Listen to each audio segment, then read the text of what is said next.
이 시간 하나님의 말씀은 마태복음 21장 1절부터 11절 말씀 신약 34면입니다. 마태복음 21장 1절부터 11절 말씀 신약 34면입니다. 다 찾으신 줄 알고 봉독해 드리겠습니다.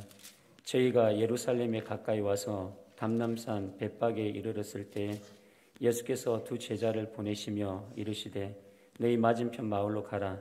곧 매인 나귀와 나귀 새끼가 함께 있는 것을 보리니 풀어 내게로 끌고 오너라. 만일 누가 무슨 말을 하거든 주가 쓰시겠다 하라. 그리하면 즉시 보내리라 하시니 이는 선지자로 하신 말씀을 이루려 하심이라. 일러서되 시온 딸에게 이르기를 내 왕이 내게 임하나니 그는 겸손하여 나귀 곧 멍에 매는 짐승의 새끼를 탔도다 하라 하였느니라. 제자들이 가서 예수의 명하신 대로 하여 나귀와 나귀 새끼를 끌고 와서 자기들의 겉옷을 그 위에 얹음에 예수께서 그 위에 타시니 무리의 대부분은 그 겉옷을 길에 펴며 다른 이는 나뭇가지를 베어 길에 펴고 앞에서 가고 뒤에서 따르는 무리가 소리질러 가로되 호산나 다윗의 자손이여 찬송하리로다. 주의 이름으로 오시는 이여 가장 높은 곳에서 호산나 하더라.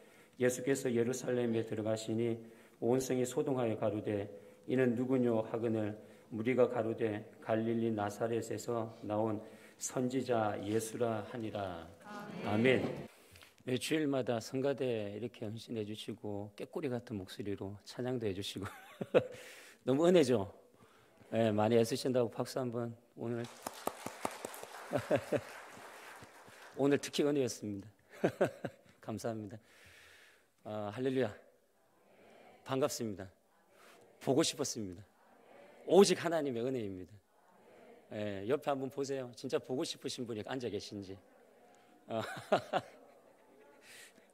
오늘 종려 주일인데요.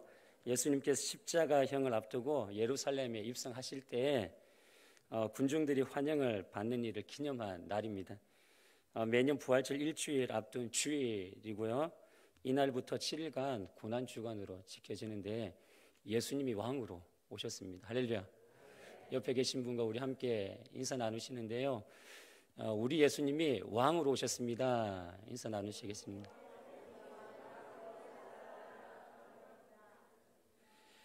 마태복음 21장부터 27장까지는 예수님이 지상에서 마지막 보낸 한 주간을 기록하고 있습니다. 고난주간에 있었던 행적을 기록하고 있는데요. 오늘 본문은 고난주간 첫날에 있었던 사건입니다. 예루살렘에서 유월절 엿새 전에 예수님께서 유월절 엿새 전에 예루살렘 성 밖 베다니에 도착하여 마리아에게 기름을 부음 받은 후에 거기서 하룻밤을 지내시고 예루살렘으로 이렇게 입성을 하십니다. 온 세상의 모든 죄를 짊어지시고 대신 죽으시러 가시는 것이었습니다. 예수님이 베다니에서 예루살렘으로 입성하시기 전에 베다니아와 인접했던 감람산 벳박에 이르게 됩니다. 그곳에서 있었던 일이 오늘 본문 이야기입니다. 예수님께서 감람산 벳박에서 예루살렘으로 입성하시는 일을 통해서 우리에게 어떤 말씀을 하시는지 하나님의 음성을 듣는 복된 시간 되기를 주님의 이름 축복드립니다. 마태복음 21장 1절을 보면 저희가 예루살렘에 가까이 와서 감람산 벳박에 이르렀을 때 예수께서 두 제자를 보내시며 말씀하세요. 예수님께서 예루살렘에 입성하시기 전에 감람산 벳박에 이르러서 제자들에게 가라라고 이렇게 명령을 하십니다. 그런데 지금 예수님이 따르는 제자들 전부를 보내시는 것이 아니라 그 대부분의 제자들을 두고 제자 둘을 뽑으십니다. 둘을 따로 불러서 보내시는 것입니다. 많은 제자들 중에 따로 둘을 불러 보냈다? 예수님이 왜 그렇게 하셨을까? 마태복음 21장 2절을 보면 이르시되 너희 맞은편 마을로 가라. 곧 매인 나귀와 나귀 새끼가 함께 있는 것을 보리니 풀어 내게로 끌고 오너라 말씀하세요. 예수님께서 두 제자에게 가라 명령을 하십니다. 두 제자가 살았던 고향이 아니에요. 한 번도 가보지 않았던 동네에 들어가서 일면식도 없는 사람이 소유하고 있는 나귀와 나귀 새끼를 풀어서 끌고 오라라고 이렇게 명령을 하시는 것입니다. 예수님께서 지금 하시는 명령은 상식적으로 이해가 되지 않는 명령이에요. 요즘 말로 해석을 하면 처음 가는 도시, 모르는 도시에 가서 일면식도 없는 사람의 차고에 들어가 그가 소중히 여기는 값어치 있는 자동차를 몰고 나오라라는 거예요. 한마디로 절도인 것입니다. 예수님이 두 제자에게 도둑질을 시키고 있는 거예요. 말이 안 되죠.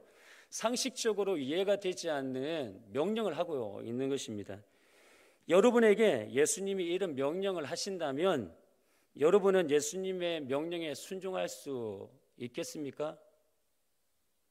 성도된 우리에게 이런 주님의 명령이 떨어진다면 아마 대부분의 사람들은 이렇게 이야기를 할 거예요.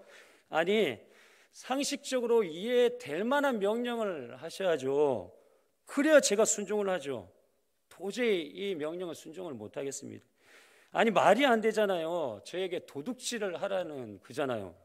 그러다가 제가 감옥에 들어가면 예수님이 제 가족들을 책임져 주실 건가요?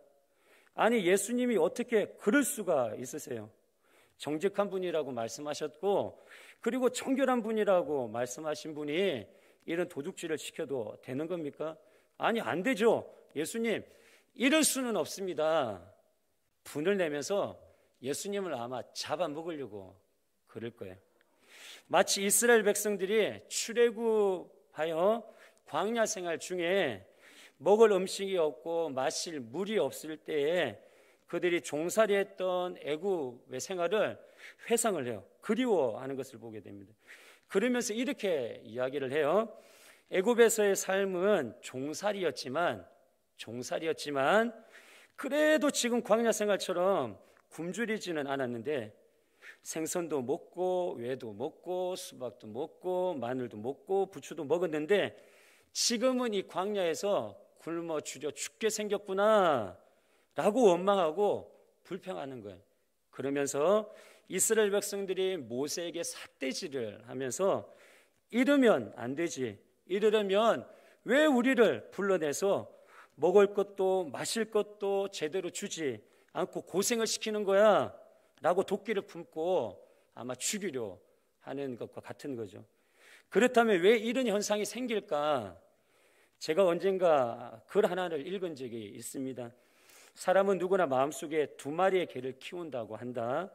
두 마리의 개 이름이 있는데 하나는 선입견이고 또 하나는 편견이다.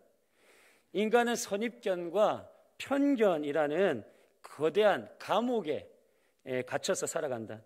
그래도 가볍게 이야기해서 선입견과 편견이지 사실은 이것들은 교만의 또 다른 이름이다. 교만은 모든 죄의 근원이다. 이런 선입견과 편견이라는 두 마리 개를 쫓아버리는 한 마리 특별한 개가 있다. 개 이름이 좀 긴데 백문이 불여일견이라는 개다. 100번 듣는 것보다 한 번 보는 것이 낫다. 직접 보지 않고 들은 얘기로 상대를 판단하면 큰 실수를 범하게 된다. 이 개의 애칭은 일견이라 한다. 일견을 키우면 선입견과 편견을 억누르고 조절할 수 있다. 항상 일견을 키우면서 상대를 바르게 보는 해안을 가져야 할 것 같다. 이 글이 틀린 말은 아닌 것 같습니다. 하지만 여기서 우리가 유념해야 될 것이 있습니다. 그것은 무엇이냐면 보여지는 것이 전부가 아니다라는 사실이에요. 보여지는 부분이 참된 진실이 아닐 수 있다라는 것입니다. 왜냐하면 사람들은 스스로 보고 싶은 부분만 보고 이해하기 때문에 그래요. 듣고 싶은 대로 듣고 설명을 하기 때문에 그렇습니다. 그래서 사람들은 원래부터 편견과 선입견이라는 교만에 사로잡혀 살아가는 죄인입니다. 일견을 키운다고 해서 절대로 교만이 해결되는 것이 아닙니다. 이것이 인간의 죄성이기 때문에 그렇습니다. 그래서 대부분의 사람들은 삶 속에서 일어나는 일련의 일들을 눈으로 보고 싶은 대로만 보고 귀로 듣고 싶은 대로만 들으면서 자기 나름대로 해석하고 자기 나름대로 행동을 하는 것입니다.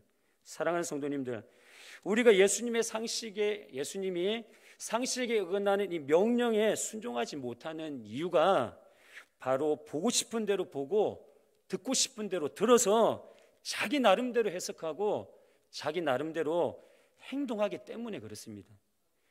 이것은 무엇이 문제인가요? 한마디로 영적이지 못하다라는 데 있는 거예요. 눈에 보이지 않는 영적인 세계를 통찰하는 능력이 없기 때문에 그렇습니다. 이 영적인 세계를 통찰하는 능력이 없게 되면 마귀에게 쉽게 휘둘리게 돼요. 그리고 이 마귀에게 쉽게 휘둘리게 되면 삶이 흔들리게 되는 것입니다. 그러다 보니 눈에 보이지 않는 영적인 세계를 분별하지 못하게 되는 거죠.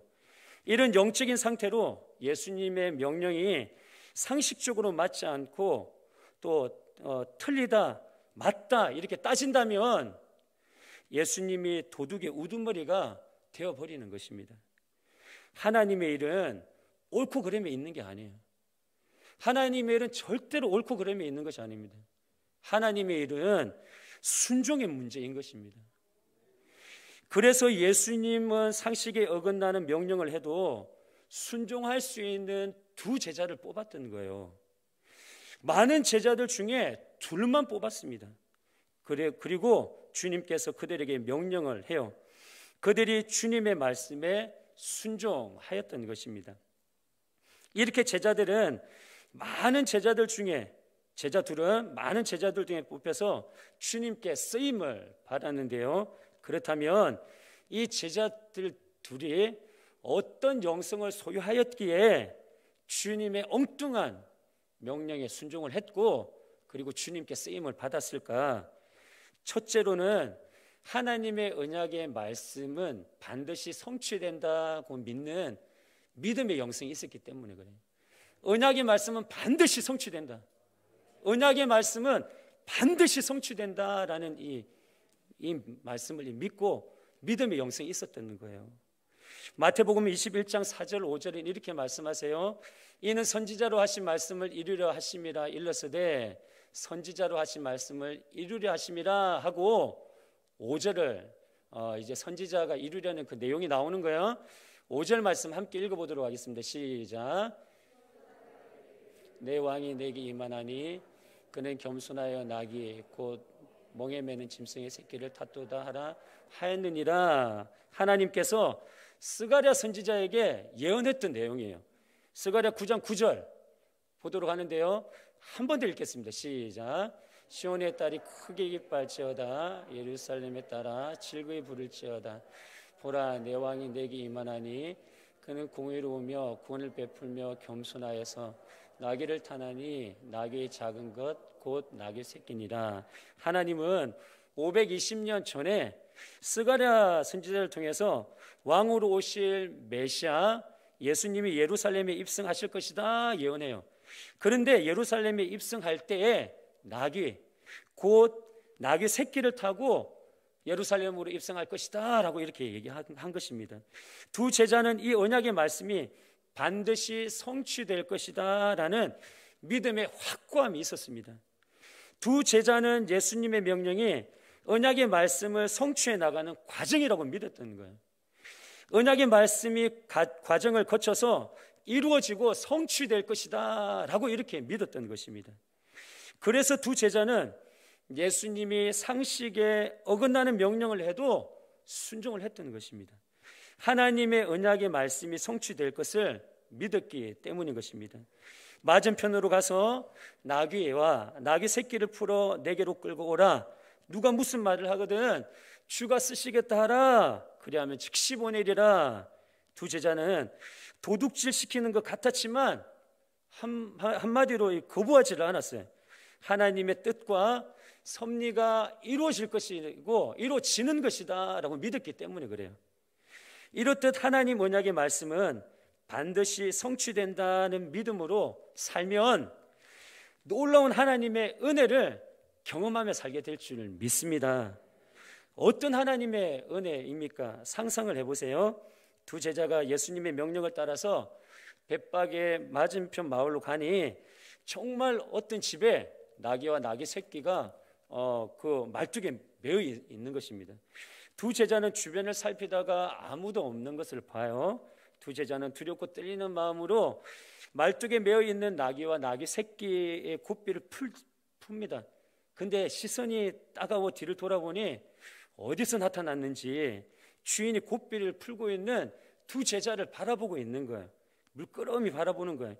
주인을 발견한 두 제자의 간이 철커덩하고 내려앉았습니다. 이런 장면이라면 상식적으로 주인의 반응이 어떠해야 하나요? 상식적으로 이래야죠. 주인에게 있어 큰 재산인 나귀와 나귀 새끼를 도둑질하고 있는 사람들에게 불같이 화를 내면서 멱살을 잡고 패대기를 쳐야 하는 거예요. 이게 상식인 거예요.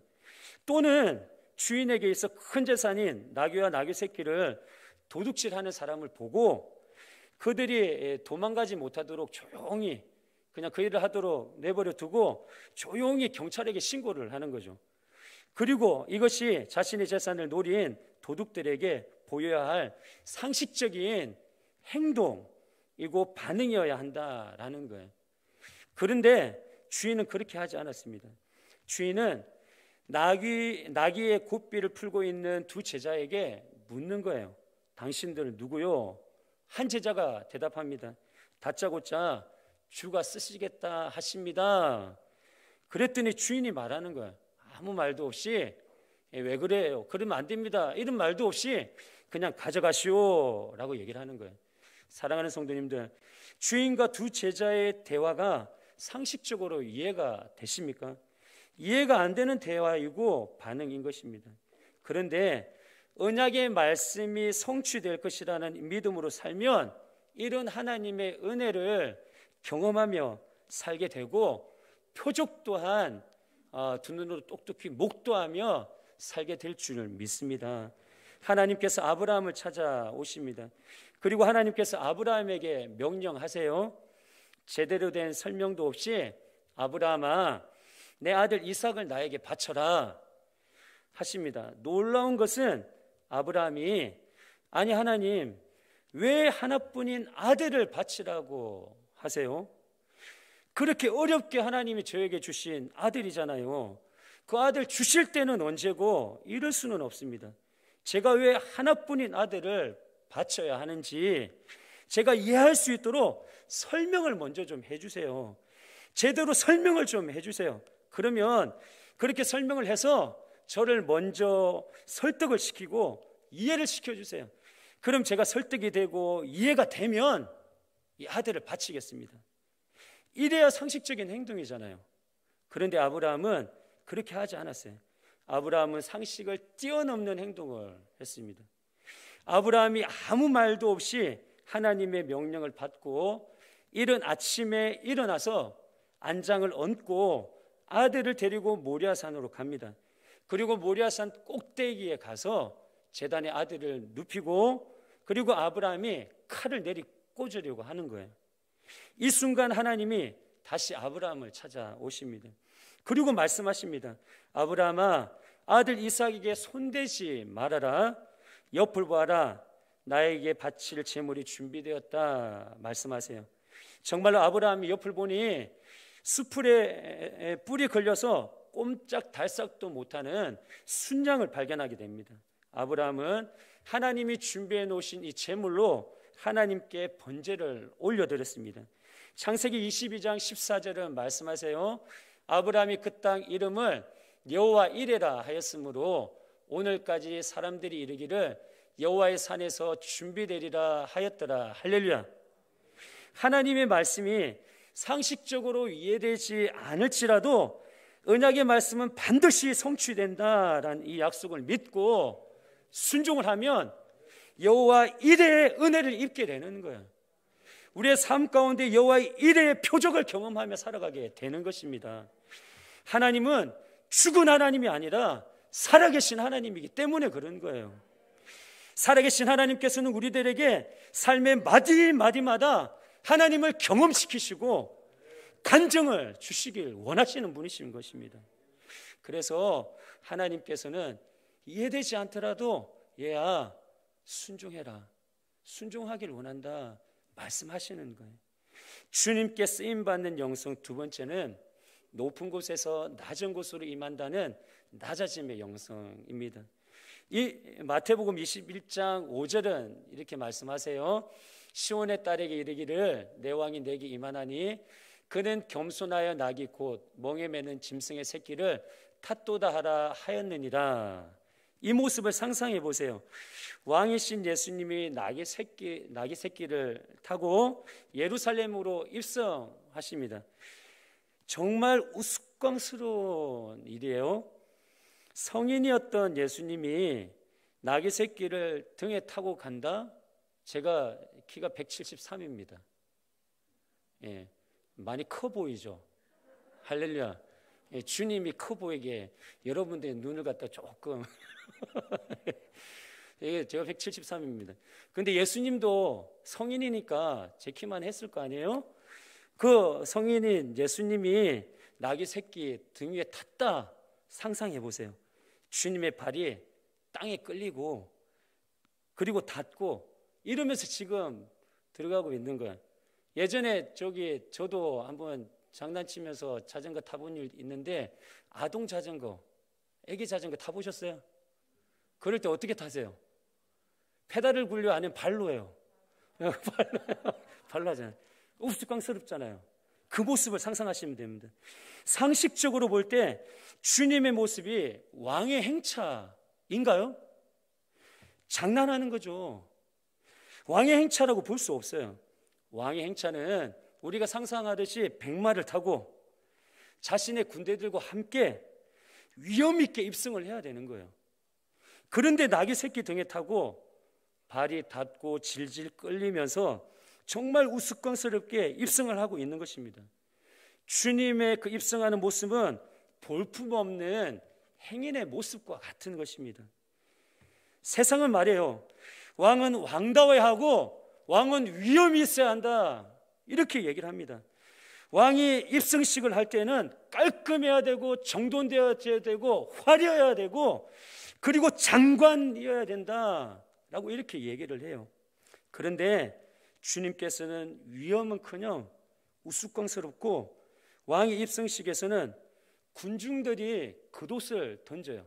그러다 보니까 이 겉옷들이 널브러져 있고 군중들이 나뭇가지를 던져요. 그러다 보니까 이 나뭇가지들로 너저분하게 되어 있는 거예요. 얼마나 지저분한지 몰라요. 이렇듯 예수님이 왕으로 오신 방식은 세상의 방식이 아닌 다른 방식으로 오셨다라는 걸 보여주고 계신 것입니다. 왕이신 예수님의 탄생도 세상의 방식이 아닌 다른 방식으로 오셨어요. 왕이라면 요람에 태어나야죠. 궁중에 있는 요람에 태어나야죠. 그런데 예수님께서는 왕이신 예수님께서는 왕궁의 요람에 나신 것이 아니라 마국간의 말구에 나셨다는 거예요. 또한 왕이신 예수님은 세상의 왕과 달랐습니다. 세상의 왕들은 군사력, 경제력, 권력을 증강하기 위해서 혈안이 되어 있어요. 그런데 왕이신 예수님 곁에 지금 입성하시는 곁에 지금 누가 있어요? 아무것도 없어요. 있는 거라고는 볼품없는 나귀와 그리고 흐드레 옷, 너덜너덜한 옷을 입은 제자들 뿐인 거예요. 왕이면 왕답게 예루살렘에 입성하셔야 하는데 왕이 거지 몰골로 거지 우두머리로 예루살렘으로 입성하시는 것입니다. 그럼 주님이 볼품없는 모습으로 거지 몰골로 이 땅에 오신 이유, 예루살렘에 입성하신 이유는 무엇일까? 무엇을 말씀하시려고 이 그림을 그려주시는 것일까?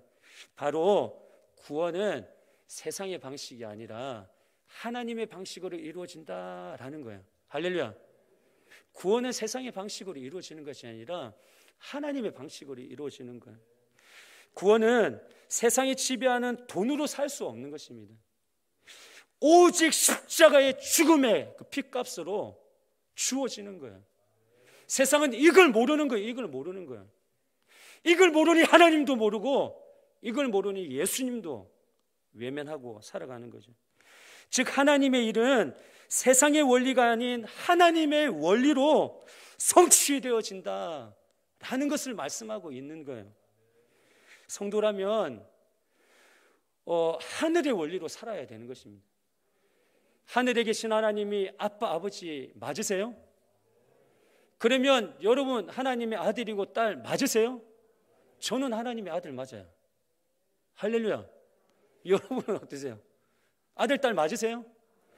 그러면 세상의 원리가 아닌 하늘의 원리로 살아야 되는 거예요. 그 하늘의 원리가, 그 보고가 뭐예요? 성경이에요, 성경. 그런데 여러분이 성경 안에는 우리가 지키지 못할 얘기만 해요. 우리가 지키지 못할 그 쉽지 않은 얘기만 이 성경에 기록되어 있고 우리 보고 하래요.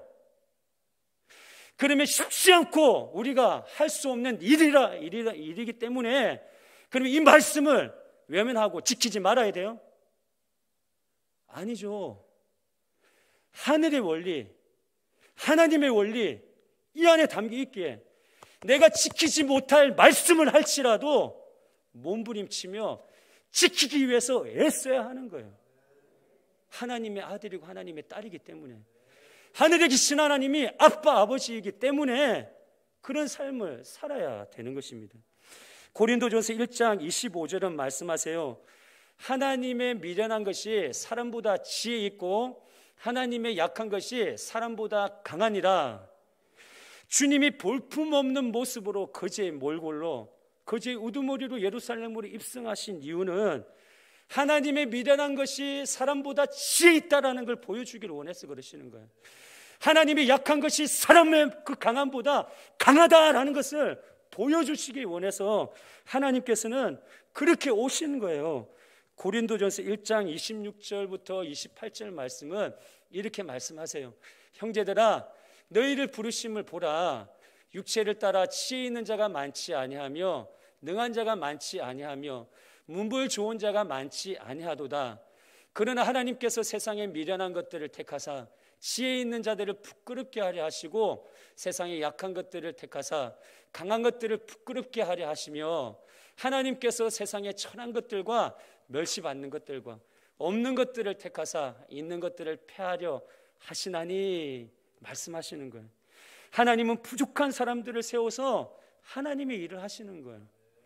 하나님은 의도적으로 그렇게 하세요. 의도적으로 세상에 미련한 것들을 선택하세요. 의도적으로 세상에 약한 것들을 선택하세요. 의도적으로 세상에 천한 것들, 멸시받는 것들, 없는 것들을 선택을 하세요. 그렇게 하나님께서는 모든 것들을 가진 자를 통해서 하나님의 일을 하는 것이 아니고 하나도 없는 저와 여러분 같은 사람, 할렐루야, 저와 여러분 같은 사람들을 통해서 하나님의 일을 해 나가시는 것입니다. 그럼 왜 주님께서 이렇게 일을 하시나요?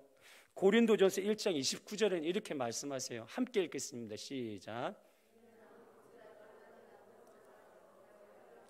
할렐루야. 하나님께서 세상을 향해 선언하시는 거예요. 아무 육체라도 하나님 앞에 자랑하지 못하게 하려 하심이라. 할렐루야. 네 힘이 아닌 나의 능력으로 되어지는 것이다. 네가 한 것이 아니라 내가 한 것이다. 나의 일이 너에게 맡겨놓지 않고 너에게만 맡겨놓지 않고 나 하나님이 이룰 것이다. 내가 너와 함께하여 내가 너를 통해 나 하나님의 일을 이룰 것이다 말씀하시는 것입니다. 사랑하는 성도님들, 나와 함께 하시는 하나님께서 나를 선택하셨고 자녀 삼아 주셨습니다. 나의 부족함도 아시고 선택하셨어요. 나의 연약함도 아시고 선택하셨어요. 나의 연약함과 부족함을 꼬투리 잡으셔서 야단치시는 하나님이 아니세요. 정리를 똑바로 하셔야 돼요. 절대로 야단치시는 하나님이 아니세요. 그 연약함이 아닌 강함으로 변화시키시고 그 부족함을 부족함이 아닌 풍성함으로 변화시키셔서 내가 아닌 내 안에 계셔 역사하시는 하나님께서 나의 인생을 이끌어 가시고 성취해 나가심을 나타내길 원하시는 하나님의 마음이 담겨 있음을 믿으시길 바랍니다. 그리고 주님께서 이렇게 말씀하시는 거예요. 네가 아닌 내가 했다. 네가 아니야, 내가 했어. 내가 한 거야. 그리고 주님께서 나의 입술을 통해 듣기를 원하시는 거예요. 주님이 하셨습니다. 할렐루야. 정말 주님이 하셨습니다. 이 신앙 고백을 듣길 원하시는 거예요. 예수님이 선택하여 세운 사도들도 별반 다르지 않았습니다. 예수님이 부르신 사도들의 면면을 보면 비범한 사람들이 아니라 아주 평범한 사람들이었습니다. 완벽한 사람들이었다기보다 결점투성이었던 사람들이었습니다. 그들은 철학자가 아니었어요. 탁월한 문필가도 아니었습니다. 유명한 논객도 아니었습니다. 뛰어난 교사도 아니었습니다. 탁월한 웅변가도 아니었습니다. 그들은 어부였어요. 그리고 노동계층의 촌부였어요. 그리고 막노동꾼이었던 거예요. 하나님께서는 이런 자들을 선택하셨고 찾으시는 거예요.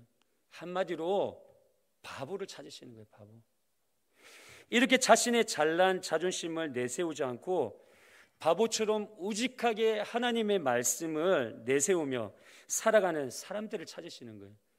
그들을 통해서 하나님의 놀라운 역사를 일으키시는 거예요. 이 바보를 통해서 일하시는 것입니다. 여기서 바보는 우리가 생각하는 예전에 보았던 어눌하게 말하고 뭔가 많이 부족해서 콜리게 그 바보를 얘기하는 게 아니에요. 자신의 잘난 자존심을 내려놓고 하나님의 말씀 앞에 굴복하는 사람들을 얘기를 하는 거예요. 자존심을 못 내려놔요. 자존심을 못 내려놔. 자신의 잘난 자존심을 내세우지 않고 하나님의 말씀을 내세우며 살아가는 사람들을 말하는 거예요. 이 자존심을 내려놓는 사람들. 일컫는 말인 것입니다.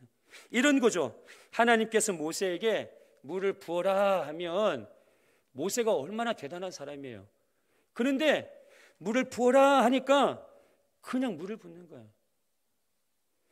티끌을 날려라 하니까 하나님이 티끌을 날려라 하니까 그냥 티끌을 날리는 거예요. 하나님께서는 바보를 부르시고 사용하시는 이유, 하나님께서 바보를 택하여 세상의 힘이 아닌 하나님의 힘으로 되어지는 것을 나타내기를 원하시기 때문인 것입니다.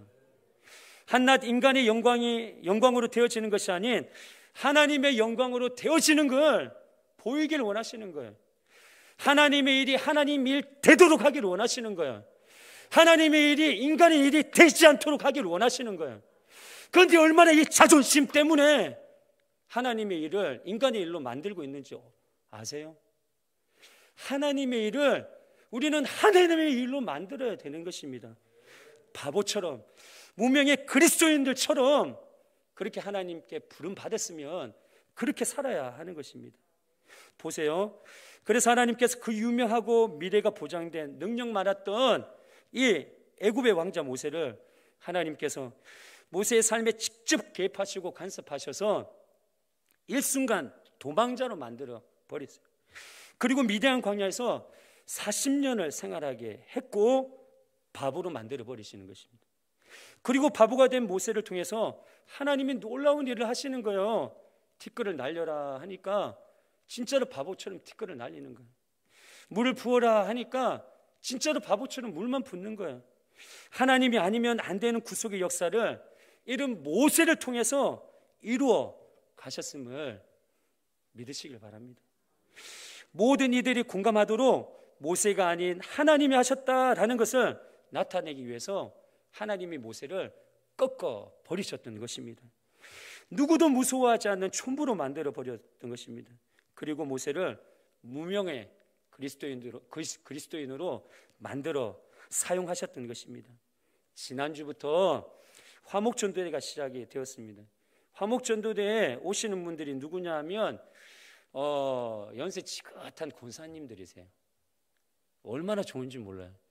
저는 할머니 권사님들이 너무 좋아요. 너무 포근하셔요. 제가 부족하다 보니까 하여튼 저만 보면 기도해 주실 거 아니에요. 하여튼 아들 같으니까 저만 보면 그냥 사랑스러우실 거 아니에요. 할렐루야. 그래서 하여튼 저는 좋아요. 주로 연세 지긋하신 권사님께서 오세요.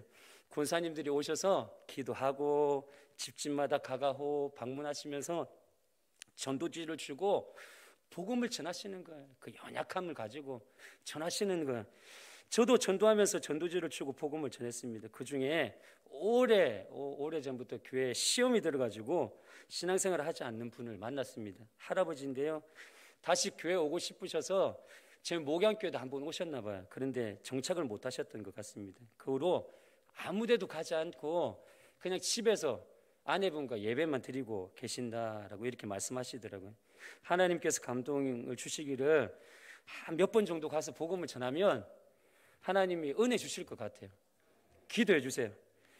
이렇게 세상의 눈으로 약해 보이는 우리들, 연세 지긋한 권사님들, 그리고 사모님들, 전도사님, 그리고 목사님, 약한 우리들을 통해서 전도지가 뿌려지고 그리고 복음이 전해지는 것입니다. 반드시 하나님께서 일하실 것입니다. 반드시 하나님께서 일하심으로 생명의 열매를 맺게 해 주실 것입니다. 약한 우리를 통해서 약한 내가 아니라 누가 일한다고요? 하나님이 일하시기 때문에 그래요. 주님의 일은 주님의 열심으로 일하시는 거예요. 우리를 그냥 쓰시는 거예요. 그로 인해서 주님이 풍성한 열매를, 생명의 열매를 맺어주실 줄 믿습니다. 사랑하는 성도님들, 지금 나의 약한 모습으로 아무것도 못한다고요? 지금 나의 부족한 모습으로 아무것도 할 수 없다고요? 그 말은 무슨 말이냐면 이렇게 풀 수 있어요. 제가 풀어드릴게요. 능력 주시는 자에서 내가 모든 것을 할 수 있느니라 하셨던 하나님의 말씀을 제가 절대로 못 믿겠습니다 라는 거예요.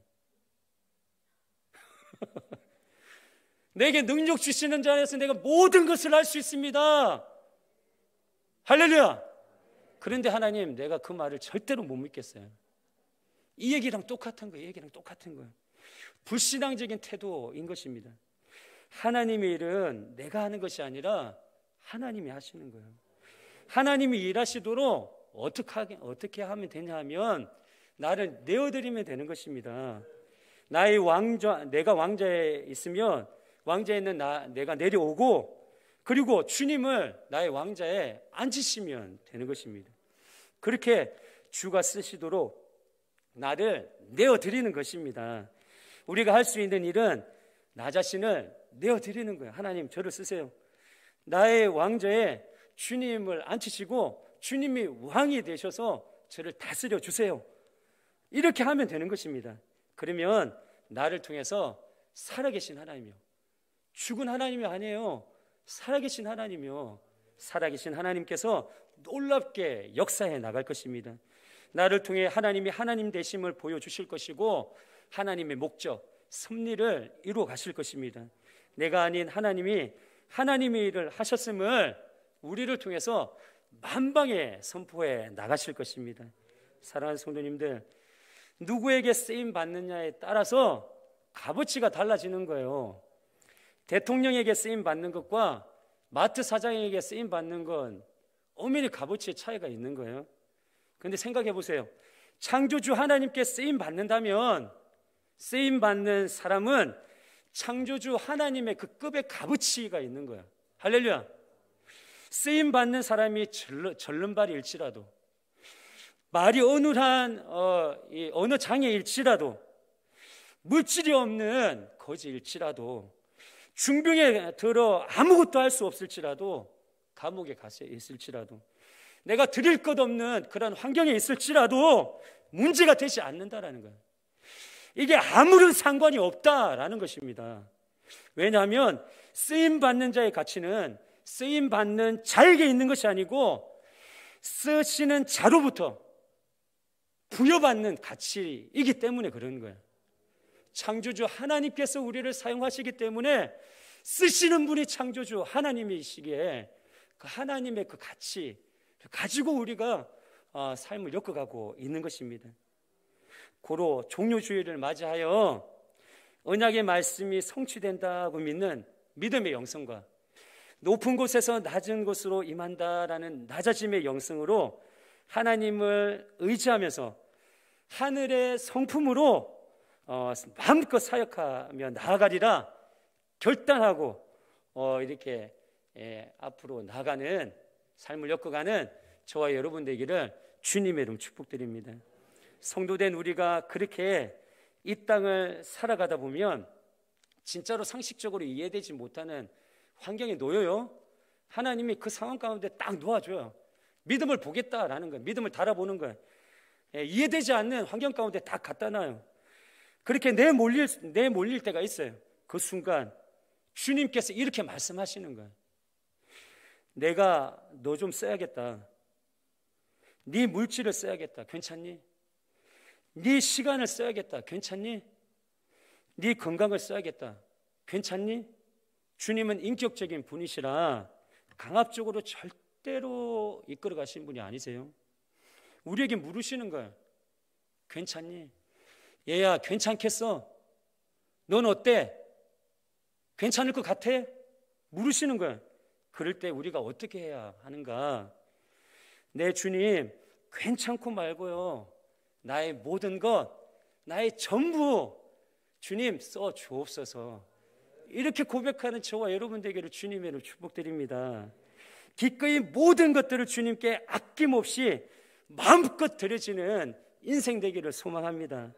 그럴 때 우리를 통해서 성육신하신 예수님이 이 땅에 왕으로 입성하셨음이 세상이 알게 될 거예요.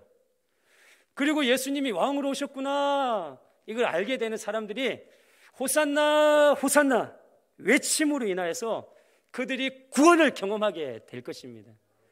구속의 역사가 도도하게 흘러갈 것입니다. 할렐루야. 찬양하시겠습니다.